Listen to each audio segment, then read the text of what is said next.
This is the Wrap Party podcast brought to you by VeryBusy.io. I'm Peter, one of the co-founders at VeryBusy, where we help you streamline your review and approval process for retouching. Here on the Wrap Party podcast, we want to talk about everything retouching, commercial photography. It's not just your online tutorials of how to do something, but we want to talk about the business side of things, everything from how to build a business to interact with clients to all the behind the scenes stuff, everything but the retouching almost. We'll talk about the retouching and the technical sides too. So today we are going to be talking about scaling a retouching business. And, what does that mean? I think the best way to go about it is I want to jump in here. I want to introduce Justin here, Justin Perry. When we came and we met each other through with VeryBusy, we were looking for people, in the social media world that were talking about retouching, that were talking about the business of retouching, and you kept popping up, and we really enjoyed your videos, and we met and started talking, and I loved how you're coming about and growing your business, and you're kind of in the thick of it right now. I'm going to have you give a little background on where you're coming from. I know you've worked in studios and all this before. Could you give us a little background of, your history within the industry, kind of where you came from and where you are right now? Yeah. Well, first of all, let me just say I really appreciate you bringing me on. I think this is a really cool thing that you're doing for this industry. I know there's not a lot of talk about retouching specific. There's a lot of photography talk, especially with business and the going about becoming a photographer. But as far as the retouching side, there's not a lot of content out here. So I think this is really cool. I'm happy to be a part. So I'm Justin Perry. I am a commercial retoucher. So before that, my story, I feel like a lot of people could relate. I was working at a studio, started out as a studio assistant for a Fortune 100 company. I guess probably shouldn't drop names here, but it was a pretty big company. Started out as a studio assistant, did that for a couple of years, became a photographer there, and then eventually moved on to another company where I was a retoucher in-house. So throughout that whole time that I was doing that, I was also freelancing. So, I would go into the studio, do my 8-hour day, and then I would go home and retouch for 5-6 hours at a time every day. This was for years, just Hustling, kind of slowly, just hustling and just getting out there and trying to find clients, working with, some contract agencies, temp agencies, that sort of thing. And just kind of slowly connecting with people and just truly hustling. I mean, and so it's I mean, most I feel of us like started, right. I mean, most of us start with the side hustle, right? And then eventually just made the decision to just focus on this full time. And the stars aligned and things worked out to where that made sense, and kind of just made the jump. That talk about the transition from, you were working in a larger studio as a photographer, and you're also doing retouching, and then you had other stuff on the side. You can come home at night and work another 6 hours and do other work outside of that, trying to grasp onto all the stuff that was coming in. And I think there comes a time when, in our industry, whether you're coming up from as a photo assistant, a digital tech, or you're looking to be a photographer, where you're kind of transitioning from okay, this is what I've been doing, but I want to do this. How do I make that leap? And when I do make that leap, how do I get the work? How do I put myself out there to say, you don't want to be oh, I'm a photo assistant, or I'm a digital tech and a retoucher and you don't want to have this whole list of things. You want to, kind of simplify it and put it out to a client so they truly understand what you're doing. I think there's also that switch in the head where you really make that decision saying, hey, I'm just going to go for it now. I'm ready. The time feels right. What was that moment for you when you were working in that larger studio and looking at what was going on around you, and you were like, hey, you know what? I want to go out on my own fully now. I'm going to cut loose this side of what I'm doing and really focus on trying to build out, my retouching business. Yeah. So while I was there working in the studio, I was also kind of handling post-production while also shooting to some degree. And, we had worked on a project where we were outsourcing the studio's photo retouching, right? So we're doing Yeah. retouching tests and we're trying to find vendors, and we're coming up with like the brand standards and the retouching standards and all of these things, and we're having these companies come in and like pitch us on their processes and stuff, and I'm just sitting here like, oh my gosh, like I could do this, like the things you're talking about, like I'm passionate about, and I know that like if I figured out how to like kind of slip in there and make this work, I could make that happen for myself. So that was like my first, like aha moment. Like, okay, what they're doing isn't too Yeah. much different than what I'm doing. It's just at a greater scale, right? So then Oh, totally. the question is, how do I scale that? How do I figure out all those other pieces of the puzzle and kind of make it work?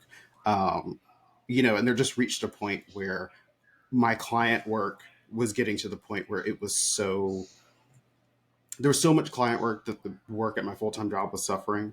And then Yeah.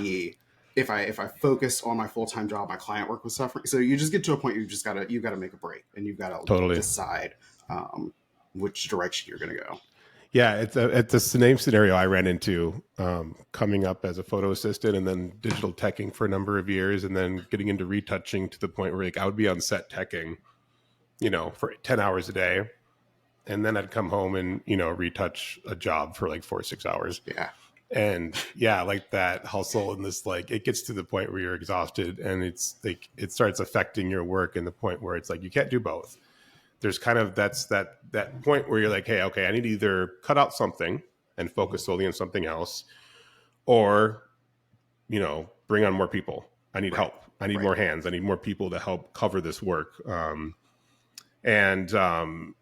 From your point of view now, so you were doing, while also, you made the transition, you want to start retouching on your own.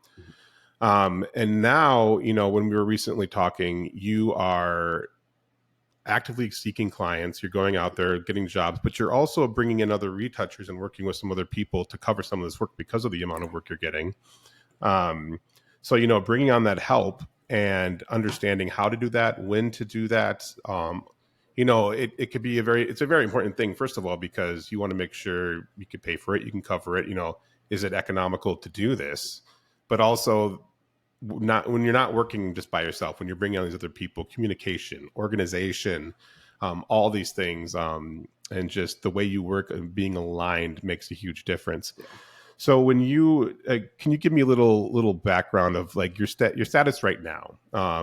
You have brought on some other freelance retouchers to help you for some projects, working with them, managing them, having them help you. What's your process like with working with outside retouchers to assist you on jobs you may bring in?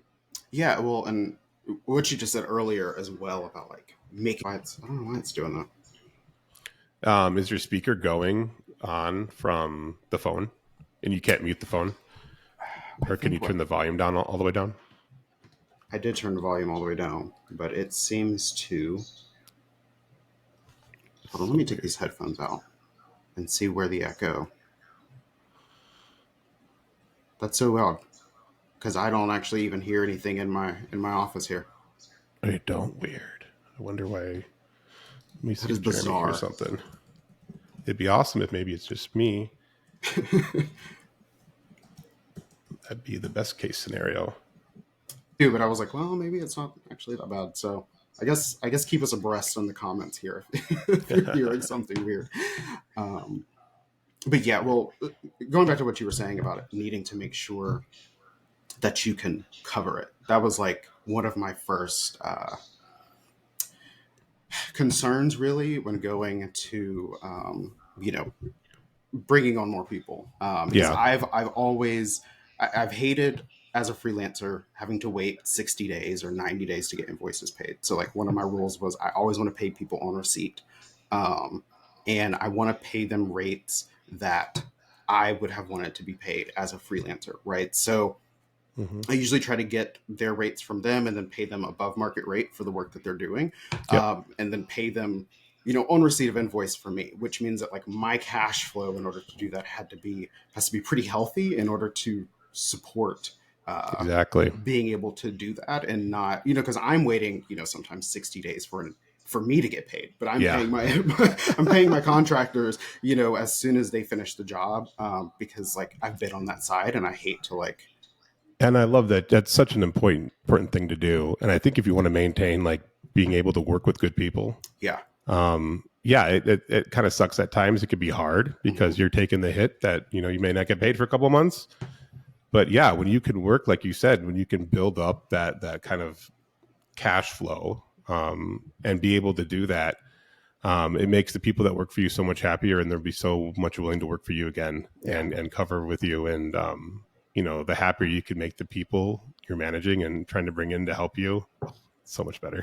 Yeah, I mean, it's such an overlooked little thing, but it's like that 30 days, the 45 days waiting for an invoice, like that sucks. Like Oh, totally. Yeah. waiting for the money to come in, especially as you're freelancing. If they're not growing necessarily a big freelancing business. They don't have that cash flow. Like I've been on that side where the Yeah. money that you're getting freelancing is actually paying your bills, whereas the business owner, well, being the business owner, like it's not necessarily the same. There's a little bit more of a buffer there on my side. Mm-hmm. So that was the first consideration, is like waiting until I was at a point where I knew that I could uh, pay people appropriately. Properly Um, handle it. and And then yep. also, so just taking on as much work as I can, and then slowly kind of increasing the amount that was outsourced, Yeah. until it's about 50-50 at this point. Nice. So what were we going to And ask? oh, I was going to say, and so how do you determine, now, how do you determine exactly like, okay, a job comes in, what are your kind of, what's your checklist on, okay, I'm going to need some help. I'm going to need to reach out to kind of my roster of other retouchers that I need help, and pull them in. Like what kind of criteria does a job need to meet, for you to do that?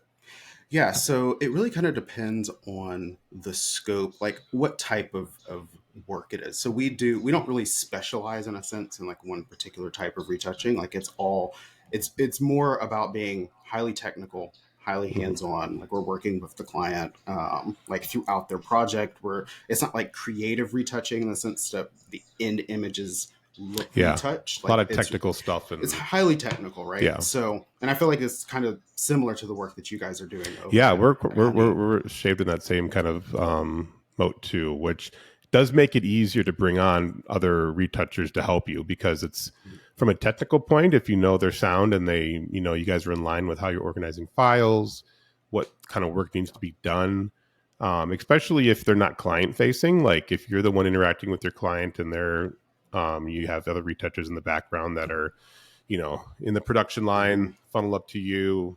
You can QA, make sure everything's good, then pass on to the client. Um, yeah, if it's really heavy creative stuff, that gets a bit more difficult, because then it's like the retoucher really does need to be client facing to really get. Hmm. You don't want to play telephone with that kind of Right. stuff. So Right. yeah, no, Well, and that totally. helps us out a lot just because of that, doing that type of work, because the retouchers that we hire also, like they are kind of specialized, even though Hmm. the company is not. So like I have someone who's good at architecture, I have someone who's good with skin and hair, Yep.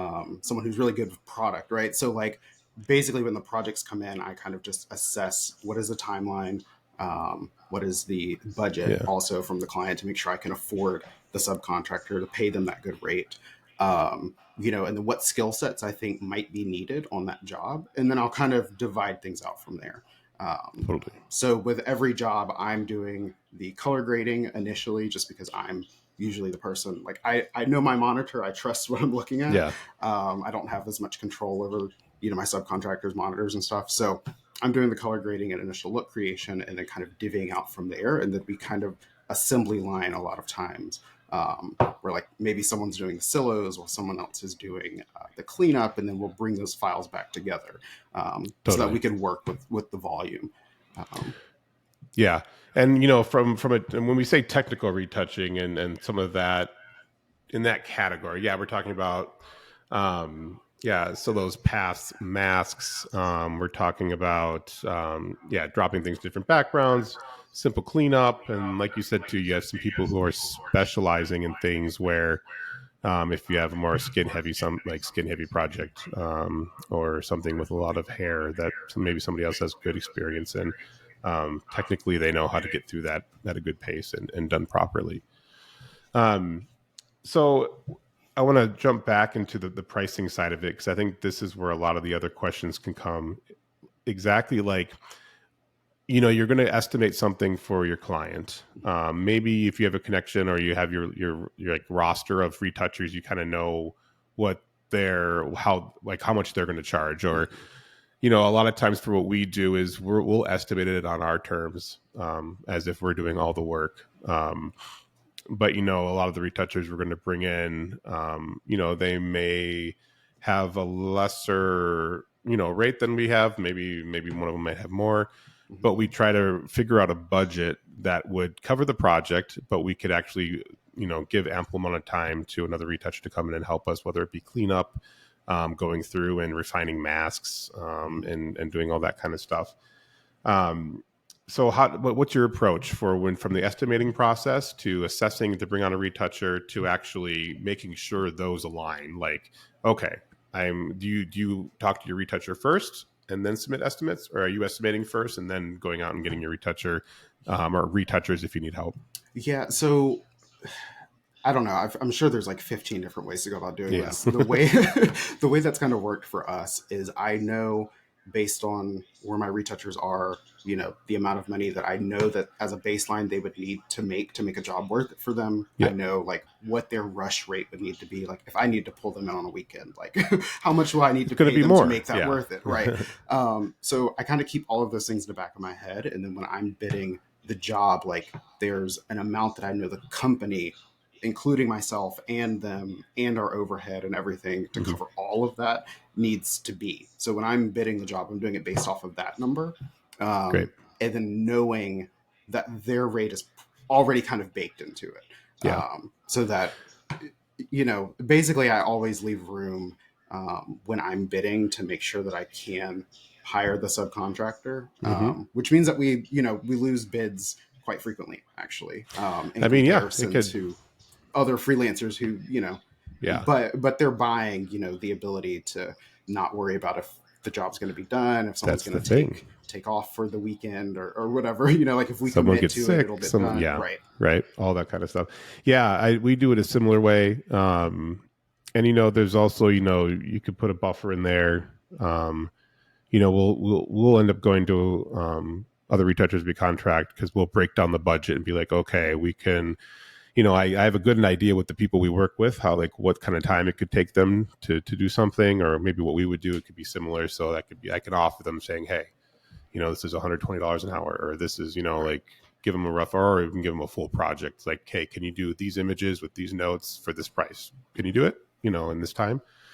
Yes, no. And we could hopefully find a right fit for the project if we need it. On that side of it, there's jumping back to when I mentioned, the kind of mindset you're in when you're a solo retoucher who's maybe not working with other retouchers or bringing on other people to manage, and kind of moving to that side where, you need more help. You're going to manage other retouchers. Not only for yourself, that can be kind of like a shift in your mindset and how you run and look at the business, but from the clients looking at you, what have you found is different from presenting yourself as more, let's call it like a studio that looks like maybe they have more than one retoucher working there. They have a few, they got maybe some processes set in place and a couple projects going on, from, like the retoucher who's individually taking on projects, who's just a solo person and presents themselves as just like a solo independent retoucher. That, have you found a difference in the types of projects that are coming in or the conversations you're having with clients? Yeah. I mean, I think that it definitely helps with negotiations, and it helps with kind of earning trust a lot quicker. Thinking about it even from the contracting side, like if I need to redline a contract, or I need to, push back on something that the client is asking for, even what we were talking about earlier with the payments, if they're like, we do net 90 payment. It's like, well, I mean, for company policy is net 30. So to work together, like you get a lot more leeway with being able to, and almost respect with that conversation, because you're coming at it from a sense of like our company policy is this, not that it's just my personal preference as a freelancer for you to pay me quicker or for Mm-hmm. you to let me share the work in this time frame or whatever it is. There's a Yeah, lot of things totally. that can come up in contracts that you may or may not feel comfortable with. Yeah. um, and being able to push back on things like that is a lot easier when you're representing a group or a company, than it is as an individual freelancer. I think people Mm-hmm. assume as that freelancers will just be happy for the work a lot of times, and it's like we're gracing you with the ability to work on this campaign, and it's like, no, we're truly partners. Like I'm running a business, you're Mm-hmm. working in a business, we have similar goals. Like we're trying to help you sell your products or present yourself in a certain way or whatever that is. And like Oh, totally. it's a lot more collaborative, I feel like, based on presenting this way versus when I was just presenting as a freelancer. So on top of all that, I also think about like when going back when I made the switch from, I have a retouching partner, Emily Fishman. Um, when I brought her on, we were transitioning. We were mainly digital techs who were retouching on set as techs too. We were in Minneapolis, and kind of the industry up here, techs are treated as retouchers on set a lot of the time. So you're retouching on set. And when I brought Emily on, and it was the two of us, and we got known as a team, and that, there was that. There's like it's all of a sudden you're a team, and as a team, just thinking as a team, you can handle more work.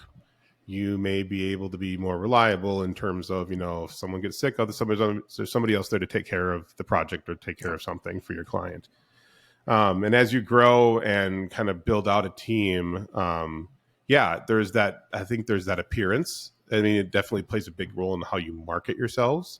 Emily and I have chose to market ourselves as a retouching duo that, we have a team of, we'll bring on other retouchers to help. And we have kind of like our roster of go-tos for whether it be, proof printing for extra retouchers to producers, all this kinds of stuff. So, but it does affect, when there noticeably, once you start building that reputation and building that portfolio and putting yourself out there as that, you do attract those larger jobs. I think, in talking with some of my producer friends and art director friends, they do specifically at times look for more of a studio retouching, like a retouching studio. First of all, for the size of the projects and their timelines, they know not one person can do it, in their timeline. They need a place that has multiple people working on it that can put it through fast. So there's the quantity thing, but also I think there's that reputation thing. If you could show that, you've been in business a while, your portfolio is great, you got good work, maybe good recommendations, but and you've been around a while. That's another thing. Like retouching studios come and go so fast. We were managing a list of retouching studios for the VeryBusy .io side of things, just that we wanted to reach out to and see if they wanted to do beta testing with us. And Emily had compiled a list, I think, in like the summer of one year. And like by that winter, like half of them, like their websites are gone, or there wasn't, it was so weird. But no, they're that mindset though of, okay, I'm moving from just taking one project at a time and, doing this kind of one step at a time to, okay, we're going to take on any project that comes at us and scale with it. We'll figure it out. And, it is a hustle sometimes, like, what was your inflection when you start drumming up business and then you start getting, okay, we're booked those dates, but now this other project comes in. Like, what was your determination over, okay, I'm going to go out and find that other retoucher? I assume you probably have you have your roster of people you like to work with, and this, like, is there going to be another time you're like, okay, I got to go find more people now?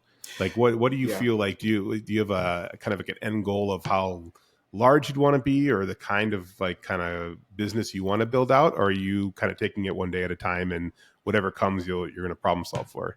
It, a little bit of both. You're right. I think that I try to stay proactive with finding freelancers. because it's so funny being on the hiring side, but before I was on the freelance side, like you don't really, um, you understand now. I have a little bit of empathy for the clients and like what they used to feel with trying to hire me when I was freelancing, right? Because I had a full-time job.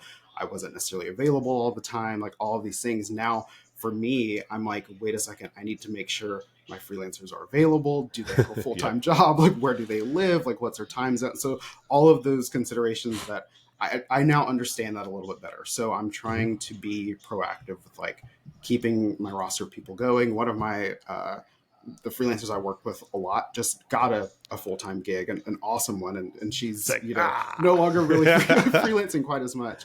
And so people come and go, and you've got to kind of stay on top of it and make sure that you're planning for those things. But I basically, if we take on a project, we're committing to finishing it. Yeah. So I try to make sure that there's always the bandwidth there and that we're not overbooking stuff. And it's just kind of, a juggling act with the calendar and making sure people are available and trying to constant communication, good communication with your clients and with the freelancers, and just trying to make sure everyone's always on the same page. And, if anybody's ever feeling the workload is too heavy, or it's getting light and they can take on more, like it's just management stuff, like things that I didn't really think that I would be doing at this point in my life, this quickly. But I mean, it really is just project management and team management. Yeah.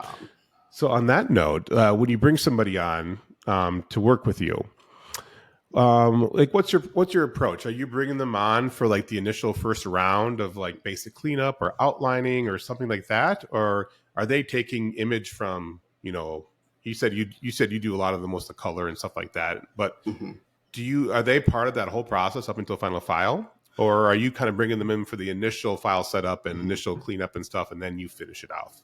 A little bit of both. It really depends on the project and the client. There's some clients that we've worked with a lot, and so we have basically kind of like an internal standards and like that sort of thing for their retouching. So that kind of stuff I can fully hand off, and we have automations written and stuff for file they're used to the workflow now, and it's just kind of so it's just like I get photos from the client, I can hand them off, and like there's a lot of times there's no real communication there other than like, hey, here's some photos, and I just sent them, and then they send them back. For it's like all set up and good to run and on autopilot. That's awesome. For some things, though, I mean, probably 50% of it, it really is like a divide and conquer thing, where I'm getting one piece of it, I'm doing the color, and then I'm kind of handing off, maybe and I'm also vetting client notes at that point too. So if there's anything particularly complicated that I know that maybe one of my other retouchers can't do, maybe I'll get ahead of that and do that and then send the file along, or vice versa, have them work on something first and then they hand it back. Like it really is kind of a dance of like trying to get it. It can be, right? Yeah. Well, and the whole management side of it too, like you said, we tend to we'll bring people into do initial cleanup and masking, pathing, kind of file setup, all that kind of stuff. And then Emily and I will usually do like second, third round, like finishing work on these. Just because we like to control exactly what's going on. I mean, it does depend on the client. Like you said, you have some that are on autopilot where it's just kind of like clean and clear, and other ones where it's a bit more demanding of a client where more review rounds, more specific notes, or, you really need to kind of hold them, be there with them. And it just works out better that way. So do you and Emily have like similar skill sets in this? Like, would you say that one of you specialize on something more than the other? Like, is it kind of like a true split? And I think that's why we work kind of well. I'm very like process orientated within my retouching and step by step and doing everything all at once. Emily will do things in passes, it seems like, and kind of skip around. But she's lately has been really focused on she does a lot of product too. But I'd say my definite strong points are compositing and more like technical product stuff, where I think she escalates more at lifestyle, beauty, and stuff like that. Gotcha. Though we both can we could both cross over at this point. I think we both learn from each other. we've been working with each other for almost a decade or more. Is it more than a decade now? But yeah, and it's funny because now it's getting into it. You get so orientated with needing to know everything, like how do I do something, but once you get past the point where it's, I always looked at retouching as a lot of times retouching is just problem solving, and I think it really excites me even more when you get to the point where it's problem solving, but then also building out solutions for it. Like you said, automating processes and figuring out like the easiest way to get something done with the best quality and to your client's liking. So whether it be, with other, finding the right fit with other retouchers that you're working within, or skill sharing, setting up automations, building scripts, just building out nice processes that's the whole reason we started building VeryBusy.io, was to streamline the whole process of our reviews with our clients. Especially because we were bringing on other retouchers and we needed help managing notes and trying to like lessen the telephone, back and forth, but having a central place to host everything that we can go to. We can bring people in, we can bring a retoucher in, point them to the project, and they'll have everything there. Oops, sorry, what was that? Oh, I was going to say, that's an interesting point. So you are a retoucher. You're also running this software company with VeryBusy, with managing the photo intake and like the notes and that sort of thing. How much do your clients come to you with their own process and they're like, this is how we want to send files? Like we use PDFs, we use Google Drive, like whatever it is, versus you being able some to people like are embedded. get them in your own system. Yeah. It's been great. Now, that we have VeryBusy, we always offer it up, but we're always open. We're like, if this isn't how your team works, we can work however you need to.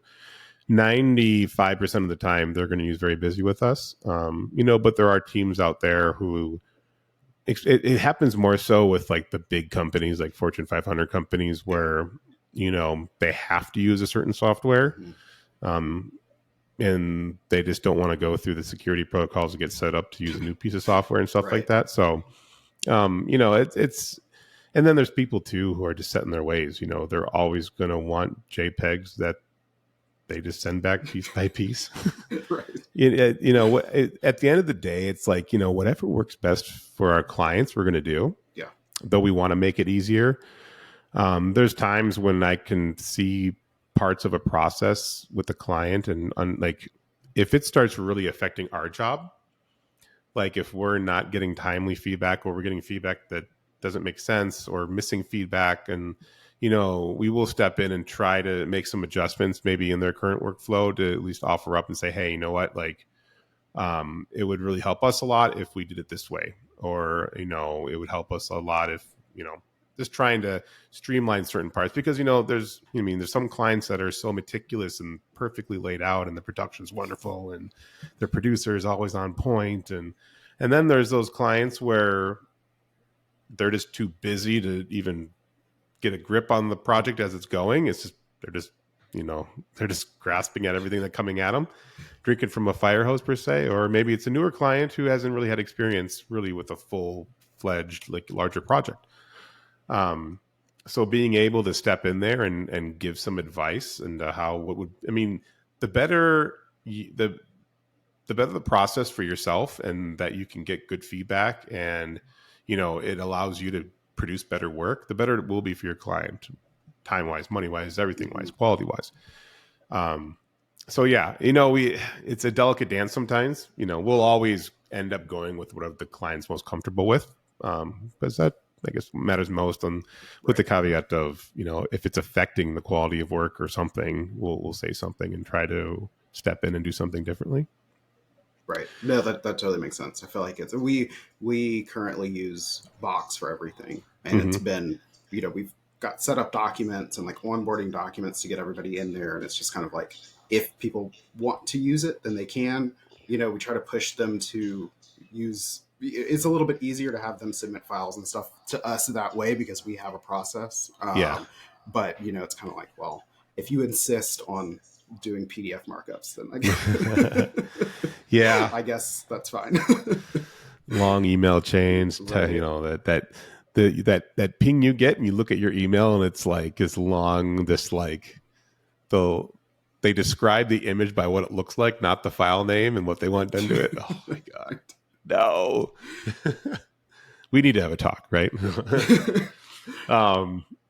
You know, I want to jump over now to, you know, we talked about, you know, at that point, you know, when would you think you would want to maybe scale up? Why would you want to scale up to bring on new retouchers? But, you know, like coming from an overhead perspective, we touched a bit about, you know, you mentioned you built up a bit of reserve before you made that jump, so you could be sure you could pay off people. Like, you know, if you brought in a couple of retouchers for a project, you could pay them in a timely manner, even though you might not be getting paid for 90 days, Right. or something, you know, depending on whatever. You know, were there any other, you know, off the top of your head, kind of overhead that you had to watch out for jumping into it this way, coming from more of an independent, you know, freelancer, or even from just working more within your corporate studio to now building your own? Yeah, I mean, I think accounting and insurance has been shocking. Is Yeah. You know, and there's certain things like that you just can't get around. And they're just, you know, the cost of doing business, and you have to eat that.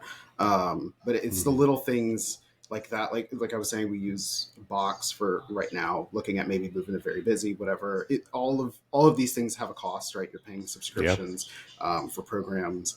You know, I try to keep, well, at least on my end, the technology as up to date as possible, which means, you know, hard drives, storage space, cloud backups. You know, there's a lot of things that I feel like as a freelancer, I wasn't really, I don't want to say that I wasn't thinking about them, but I take them a lot more seriously now. You know, like even with like the insurance, it's like my insurance writer is way higher now than it was when I was a freelancer, because you never know. You know, we're working with clients who errors and omissions, errors and omissions. You know, one of our clients is kids' toys, and you know, it's one of those things where like if they ask us to fix a strap or they ask us to remove something, and then like, you know, we forget to do it. Yeah. And, you know, like come after you. Who's going to become, they're going to come after me. Right. Yeah. So, you know, we try to make sure that like things like that are covered well enough to cover our basis, and like that kind of stuff adds up. So, you know, I think that there's just a lot of considerations as you start growing that I think, I don't know. I don't want to say surprise me, but it's just kind of like, okay, like, we're going to have to start charging more, basically. Yeah. I mean, and there's part of it too, where it can creep up, you know, like, like software costs. You got Adobe, Capture One, if you're in Helicon, you know, or, you know, all that adds up. Then you throw insurance on there, throw in everything else from workers' comp, if you have other people working in other states that you're going to have to cover for, all this kinds of stuff. You know, we used to have a studio, and then we moved to an office. And right before COVID, we ended up getting out of the office, and where, you know, everybody works from home now.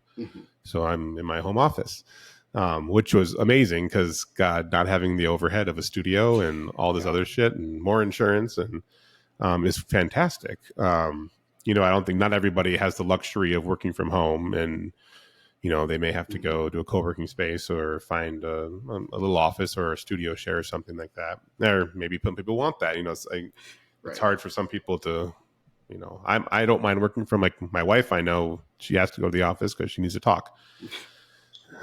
Yeah. Don't tell her I said that. No. So it's, you know, whether it's from rent and that, but then also, I want to touch upon this again because I think it's incredibly important, but building up cash reserves, especially if you have people relying on you. So like if you have employees, not just bringing on freelancers, but in contracts, but like you have employees that they're going to get their paychecks every single month. Benefits, if you end up doing that, you know, if you do a payroll service, you know, we're set up as an S corp. We use Paychecks as a payroll service that we do.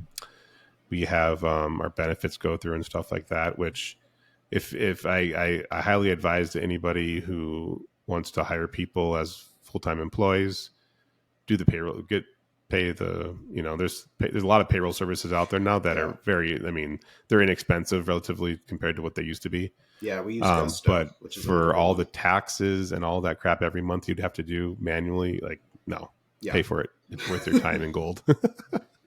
So yeah, I mean, then you get your QuickBooks subscription and all. Yeah, it's just we have this like a total itemized updated. We have a spreadsheet, and then between that and QuickBooks, seeing month to month coming in, coming out. Always making sure we have jobs in the pipeline. If we see something like, oh, it looks like we haven't had any good estimates hit lately or something like that, and then Emily and I are like, okay, do we have to? We've been fortunate to the point where I think that's just like the curse of owning your own business or being a freelancer is you think you're never going to work again when you have like it's just like an off month or something, right? Right. You're like, oh, I'm doomed. Things slow down for a week and you're like, the world's burning. And it's like, no, I mean, Yeah, it might be fine. just waiting for it. Yeah. But being prepared like that. And I always had this theory of this, like, making sure the people around you, like the people that work for you, the people you work with are comfortable and happy. Because in turn, they'll go those extra lengths for you. They may put in that extra hour to get a job done at the end of the day if they need to, or, pick something up for you on a weekend or something like that. And finding good people. What's your process for finding good retouchers or finding people you want to bring on? I bet you probably get emails. We get emails and portfolios, and everybody sends emails and portfolios to us, and I keep everything. I have an itemized thing in my Gmail. I don't always get around to replying, which I always kick myself for because I mark them and I'm like, okay, I'm going to email them back, and then I don't, and then I feel horrible about it. But we get so many, and we kind of add them to the list, and then when we have our main list of people we like to work with, and if one drops off, then we'll have to go to the next one. So we keep all that. But what's your process been like for finding good talent or people that work well with you? It's honestly not been as structured as it should be. Not gonna lie, it's been a lot of like word of mouth and people referring their friends who they also trust and are good retouchers.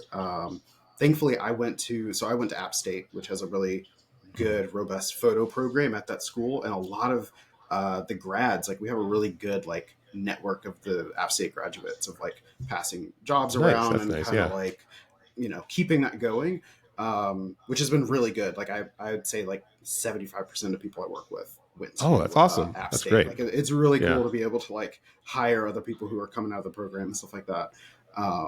But yeah, other than that, it's just referrals from other people and just kind of, when someone's like, hey, I can't take on as much. I'm like, who do you know? Like, please, if someone word is of good, mouth, like man. they're going to know other good people.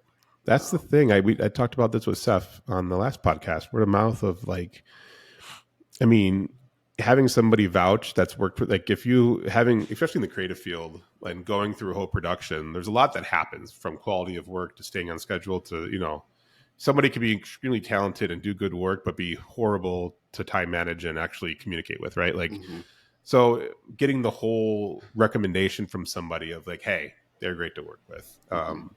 Especially on projects that are, you don't want to hire somebody or bring somebody on for a project and, halfway through have them flake or realize their skill set isn't where you thought it was, or, we've had a few people on before that didn't work out. And most of the time when something doesn't work out with a retoucher, it comes down to attention to detail.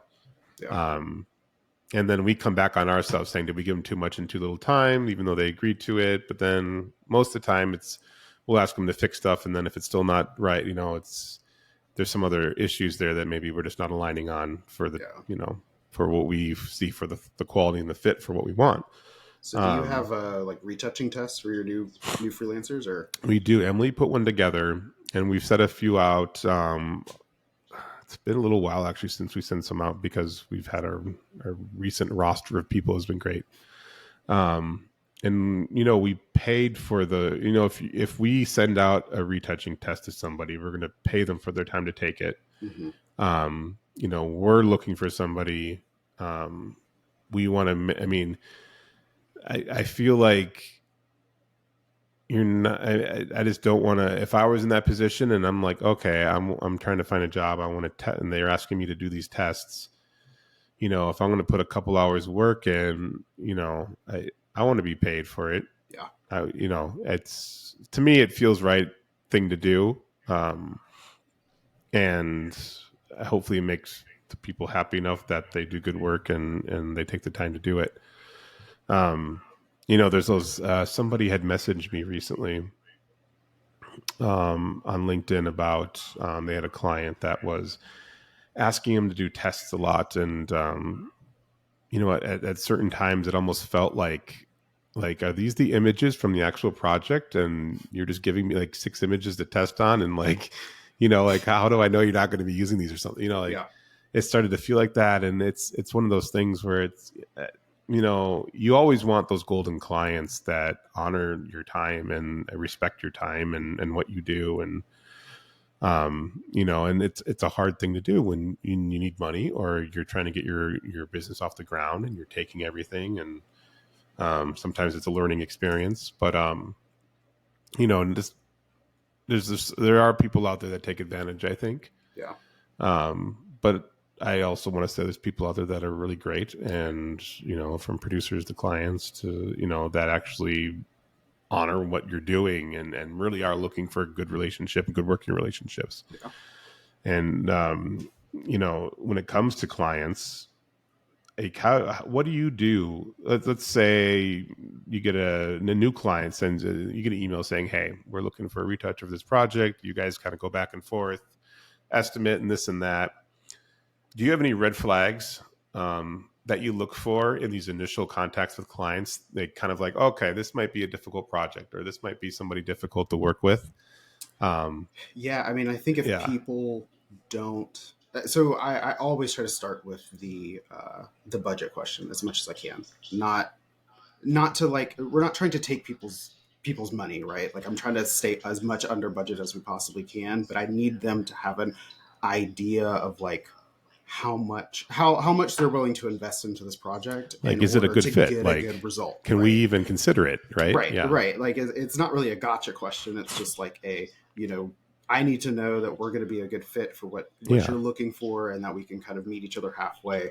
If they don't have a good idea of that, that's where that starts to be a little questionable, because I don't want to get in a situation where we're working, say, hourly for a certain number of hours, and they just keep adding things on and adding things on. It's like we need to have some parameters around like what we're doing. We need to know what's coming. Yeah, we need to know what's coming.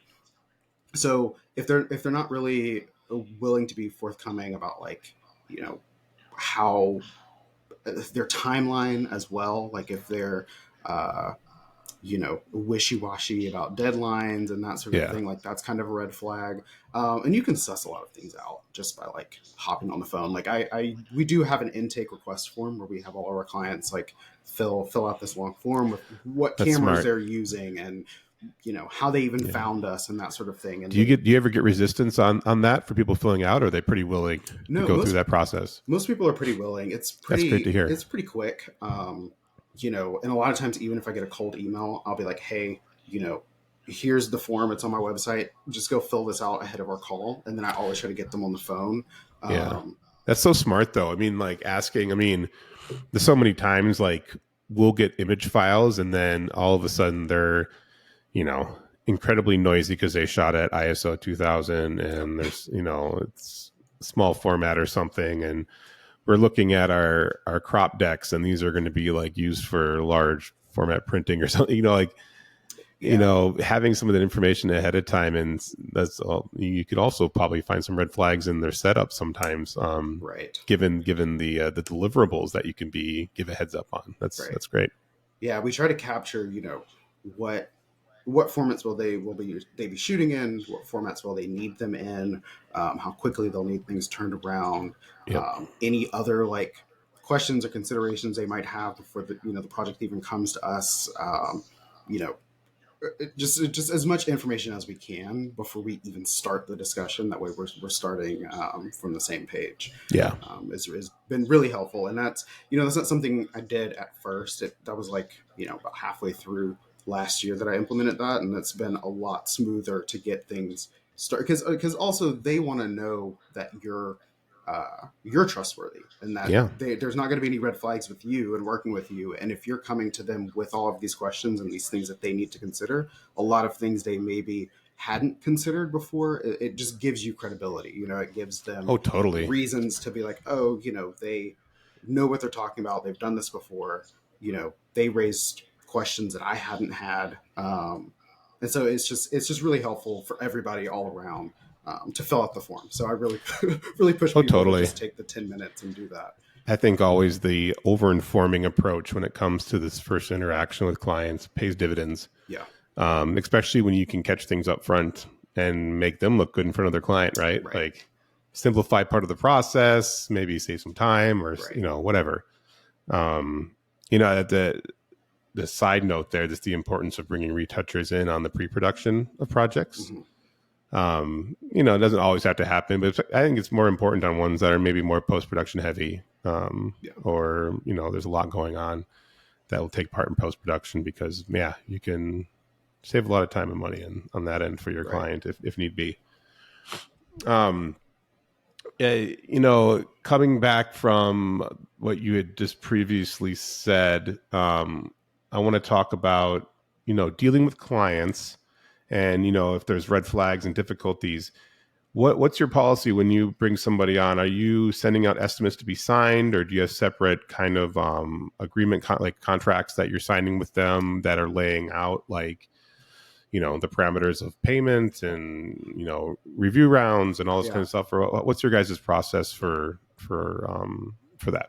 So, there's certain things. So we have contracts built out per type of retouching, actually. So within each one of those SOWs, there's like, outlining like what's expected for the architecture retouching. How do we say that that's good? How are we going to, say that these are approved and that you're not going to get 15 rounds on this, right? Like, what are we agreeing is the single source of like, this is a good edit.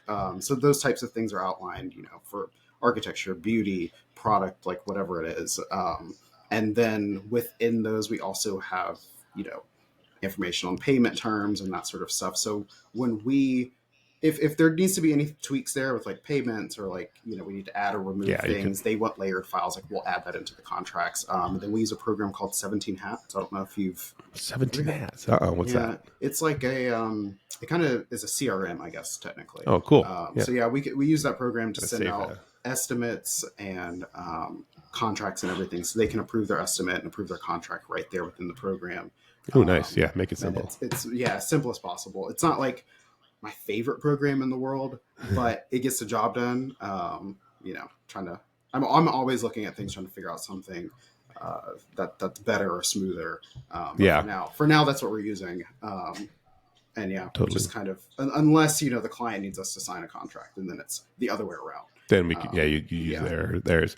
Yeah. I mean, the importance of, we send estimates with, contractual language on it that they'll sign, or if it's a larger, like more annual contract, usually the vendor has their own that they want to do with us. But the importance of that, and a lot of different Facebook groups I'll jump into, or LinkedIn groups that are specific for our industry, and there's always questions about like, hey, client, they're going over the rounds, or they keep asking for more, and this and this and this, and most of the time it comes back to like, well, what was in your agreement? And there wasn't one. And, it's important to have something like that to fall back on, that is in a sense legally binding and signed, where, we've never had to really do anything with that. It's always been a security. And I think to the most part, a lot of our clientele are larger companies, or, it's something where it's pretty defined. And, if we're going to go over a round or two or little tweaks here and there, it's not much of an issue for us. If there is a big change or something, then we'll send an updated estimate and get it signed. And, it needs to be accounted for. So like going back to not getting taken advantage of. And, sometimes clients don't understand the amount of work that goes into something too. So, okay, you said, okay, only 3 rounds, and we're the due date is this. And, sometimes I give them the benefit of the doubt, especially with art directors and stuff. We're being pulled 100 different ways now. Like they're always on like 5 different projects and whatever. And they'll keep asking for things and, here and there, it's okay. And if it's in within means, sure. But, being able to have a solid footing and being able to come back and be like, okay, well, this is what we agreed to previously. Right. If we're going to do anything else, this is what it's going to be, And again, it lends credibility to your client as well to make you like the contract is for both of you, right? If you're laying all of these things out there, it's another layer of trust. It's another reason that they should, know that you're, what you're talking about. Yeah. And I feel like a lot of times people approach it from a sense of not wanting that level of formality for some reason, especially a lot of photographers. They feel a lot of iffy sometimes about like the contracts and stuff, especially when you're getting started. But it's just like you have to have that agreement there, to cover both of you. Yeah, I think it's definitely a lot easier with ad agencies or more like in-house, like more corporate in-house creative, teams and stuff because they're used to that. It's kind of part of the process anyways. But it's important. It'll save you hopefully someday if you get in a pickle. Thank God we haven't had to really go through anything. Right, fingers crossed. Yeah, right. Actually, we were just talking about that the other day. I've only ever had one client that ghosted us on payment. And it was actually a recommendation. It was a photographer that recommended another photographer for a project. It was, thank God, it was like a small, quick project, nothing big, but totally ghosted us. And like, I was messaging them on Instagram and emailing, and she was like posting updates on Instagram, and I was like, "Oh, I know you see it. I knew it. I knew it. You're ghosting us." And God, I like did extra work on a Saturday for that too because it was for a friend's recommendation and whatever. But I actually had another funny story. I had another client who we did a lot of work with, and he ghosted us on a very large payment. Couldn't get a hold of him. I was going through the New York, what was the thing out there at the time? Creative, like basically you could report if somebody's not paying the Freelance Act or whatever. And like 2 years later, out of the blue, I get a payment in full for this delayed invoice. I guess it's better late than never, right? But I get a call from him and he's like, "Yeah, man, I'm, completely sorry, but he had an agency. He had, I think, like 14 employees, or he had a number of employees, but he had their largest client ghost them and refused to pay them over some, I don't know, but he had to like fire everybody. I think he ended up filing for bankruptcy. Oh, wow. But dug himself out 2 years later, started another agency, and came back, honored it, paid that thing in full, and started giving us more work." Well, there you go. So I was like, "Oh shit, look at that." It can happen. So no, it was great. And I totally respect him for that. It takes balls to come back and do that. So, heck, we're on our hour already. And, I feel still like we have a lot to talk about. Maybe we'll have to have you back and continue a conversation of this. Yeah, that'd be great. Especially when it comes down to, well, I don't know. We talked quite a bit about stuff actually. Let me see if we got any questions here. We got some. I think we talked about that.